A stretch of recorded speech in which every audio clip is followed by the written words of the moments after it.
given that I could spend all day on this presentation, is just quickly give you some tactics and things that you can explore that allow you to turn strangers visitors. So I've known that there's been a bit of interest in SEO and AdWords, and I've got another slide on that in a few minutes later. Social media, in terms of organically posting and sharing content versus social media advertising, where you're paying to target.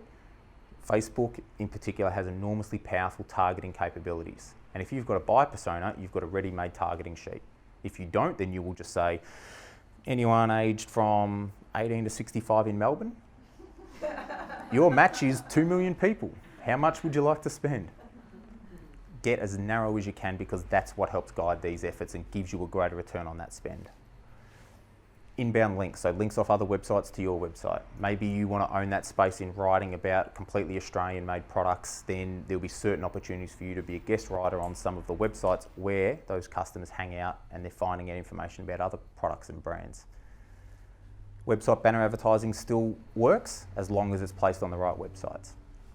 Industry newsletter email sponsorships. So you might find that within the certain target areas that you're involved with, that there are companies that send out newsletters to their subscriber base.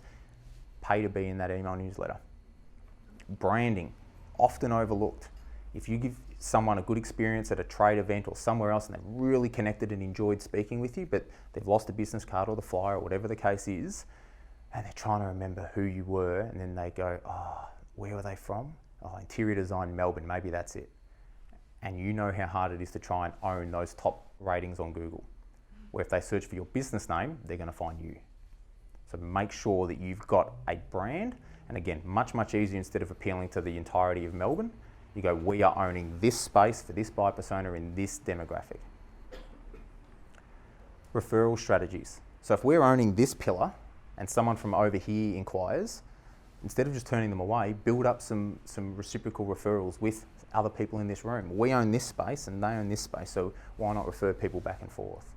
Or do we deal with particular construction companies or architects or whoever it may be? Have we got relationships which mean when people ask questions, they don't just shut off, they think, I've got a vested interest here because we've got a point of reciprocation. We also I'll talk a bit later about referral strategies with customers, because A-grade customers refer other A-grade customers. So build programs that encourage that. Strategic alliances, much like what I talked about with the architects and mutually aligned objectives. And then all of the types of offline activities you can do. Events, sponsorships, all of the traditional stuff, as much as people bag it and say, oh, it's digital or bust now, they still work as long as you know who the attendees are. That's why TV and radio is notoriously expensive, because you know that you're dealing with a finite percentage of the population. How do you make sure you're getting as many of those people clustered into that one medium?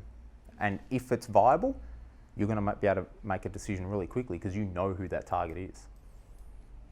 All right, so that's how we're going to get traffic to the website.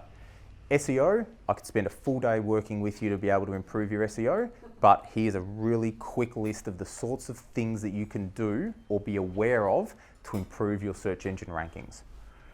Google has a whole set of algorithms that it changes over time to be able to predict who is the best, so when I say who, which website is the best destination for that searcher's search. And historically, people have tried to cheat the systems in ways that have meant that the companies that really operate in this space are pushed further down the list. And Google are starting to improve this by looking at more of a topical approach. They will start to recognize that interior design is a term related to a whole myriad of other, like you could sit there and draw out a flow chart of interior design, a mind map of all of the words associated with it. Google has the same sort of thing sitting in their algorithm. So if you build up lots of topical relevance of content on your website that shows, if we're talking about Australian-made products in interior design, and we make sure all of the content on our website speaks within that vertical, then you're going to have topical relevance. And that's more important today than it's ever been. We can look and we can use some tools like SEMrush. There's a free trial available of that software. You can plug in your website and it's going to give you heaps of powerful data about your domain authority, so how authoritative you are as a website, and then how many businesses are linking to you. And you can start to use some of those insights to recognize, well, if this company's linking to me, who else offers similar services, and could I speak to them about maybe them giving me a link? Where did this link come from? Oh, they were really interested in this that I've got on my website. How can I promote that to others? So we want to look, and SEMrush will be able to show you the keywords that you're ranking for. Short tail keywords are notoriously really difficult to rank for, like Melbourne designers, Melbourne interior design. 70% of all searches on Google though are long tail searches. When people know what they want, they're in that buying mode, and that's why it's really hard to get to the top of Google, because businesses recognize that and they will spend hundreds of dollars on a click. Now you might do that calculation we did earlier and go, $100 a click, easy. That's well within my wheelhouse. I know how much I can afford to spend on a lead. When they come to my website, I know my conversion rate. I can boil that down mathematically so I know what a click is actually worth. But what you're better off doing is the terms people are searching for when they're at the beginning of that journey. So think about the questions people would ask you very early on when they're trying to unpack, what do I need to know about interior design? I'm absolute day zero. Capture the lead at that point. You're then that trusted advisor. You're that person that's able to, let me give you some advice, or I'll send you some content, I'll read this article. They feel indebted to you because you've helped them so much. Follow them through that journey. You're better off ranking at the top of Google for a range of those longer tail terms than busting to try and get onto the first page of Google, and then something changes and all of a sudden you're back on page 4 and you felt like you're getting nowhere. If you don't have a mobile responsive website today, you are not going to do well in SEO at all. So if you bring your website up on your phone and you've got to pinch and do that sort of stuff, then you need to get it redeveloped, because you're not going to win SEO. If Google thinks that you're giving a bad experience to their customers because they get ad revenue from people using their platform, if you're a bad destination, then they're going to punish you. So no, not that website. Put them down on page 10. Same thing, if your page loads longer than 3 seconds, over half of people aren't going to bother. And this will be the hardest thing for people like you, and I tend to see it in anyone in the creative art space, but I've got this 5,000 meg photo of this beautiful room that I did. But it then means that the website's going to be notoriously slow. So you've got to find that balance. And again, if you've got a web developer, just make sure they can tell you how quick the page is loading, and they'll be able to optimize those photos. Inbound links, as we spoke about before, same concept as the topical relevance. You want relevant links to your website, not links from the fish and chip shop. You want links from people in that vertical and the space and the industry you're in. Regularly publish content. Google wants to know your website's still there. You're not a closed business. You're still hanging around. Publish blog posts, updates as often as you can. Weekly, ideally, monthly at least. Could that just be Instagram or blog or what? So if we're talking more SEO, so people coming to your website.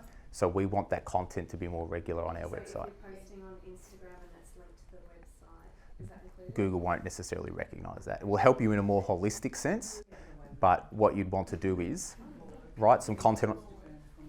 Correct. Yeah, write a blog post and go, hit top 10 ways of recognising, colour schemes or whatever it happens to be. Write that blog post, then share that on to Facebook. So you've got new content on Facebook for your followers, but you've also then got new index pages for Google. Someone searching for, how do I recognise what colour rug, whatever.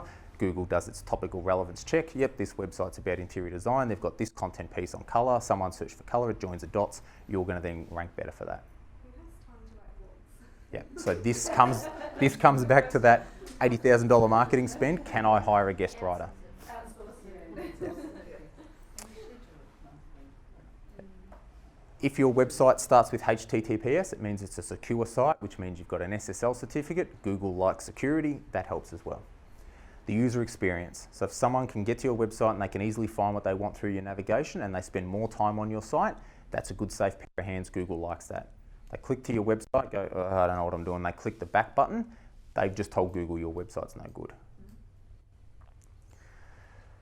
Image alt tags. So Google can read text, it can't read images. When you've got an image, put some text behind it so Google knows what it's about. Titles on your website, under 60 characters. Your meta description under 155. When you set headings, like you do in, say, Microsoft Word, and you can apply heading 1, heading 2, heading 3, just use a heading 1 once. If Google thinks you're trying to cheat the system, like a business I come across a while ago that was using white text on a white background, they thought they were clever. Google found out people were doing that, and then they retrospectively publish you and you are in the Google naughty books and you can't get out. So do the right things. Legitimate business signals. Use your phone number, email address, fixed address. Tell Google you're actually a business, not just someone in India that's producing inbound links for other companies. Have a Google My Business listing. So if you've ever Googled your business and on the right-hand side you've got photos and your opening hours and all that sort of stuff, that's Google My Business. It shows Google, again, you're legitimate. don't have broken links. If you're sending people off your website or people are trying to come to your website and you've changed URLs, bad experience. Google doesn't like that. And don't just say, oh, I wrote this blog post 4 months ago, I might just publish that one again. Don't just duplicate content. There's some tools you can have a look at for a range of different things. Again, I could spend a lot of time on that and I am going to have to keep moving, but if you go onto those websites and you have a bit of a look around, you'll get a clear understanding as to what services they offer and make a determination as to whether any of them are of interest.